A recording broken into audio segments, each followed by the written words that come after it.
వారేవా, అక్కకు కొండెంగల మీద బగ్గనే ప్రేమున్నట్టున్నది గదా. ఆకలితోనే అలమటించి ఎక్కడ ఆగమైతాయో అని నిమ్మలంగా రొట్టెలు దాల్చి పెంక మీద గాల్చి పెడుతున్నది. ఆయనతో కొండెంగల చేతులు గాల్తే కావచ్చని ఎట్లా సల్లారుస్తున్నదో చూడుండ్రి.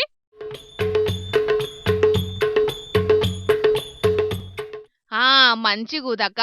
ఆయనతో కొండెంగలకు సురుకుదలగగల రొట్టెలు కాల్చేదాకా కాలిని సల్లారేదాకా కొండెంగలు కాబట్టి బగ్గనే ఓపిక పట్టినాయి. కానీ అదే కోతులైతేనా ఆగమాగం చేసేటి, పచ్చిపిండి ముద్దనే పట్టుకొని పరారయ్యేటి. మరి ఈ వీడియో ఎక్కడిదో ఏమో గాని ఇంటర్నెట్ల దుమ్ము దుమ్ము తిరుగుతాంది. ఈమె ఇంటాయన కన్నా ఈ కొండెంగలి అదృష్టవంతులని అనుకుంటా కొందరు సెటైర్లు ఎత్తుంటే, మూగ జీవాలతోని సెల్ఫీ ఫోటోలు తీసుకొని ఎంతో చేసినట్టు బిల్డప్లు ఇచ్చేటోళ్ళ కంటే 100 పాలు నయమనుకుంటా అక్కను తారీఫ్ చేయబట్టిండ్రు ఇంకొందరు ఇంటర్నెట్ జనాలు. ఓ అక్క, కొండెంగలు తిండికి మరిగి దినాం ఇదే పనంటే పెద్ద పరేషానే ఉంటది చూసుకో మళ్ళా.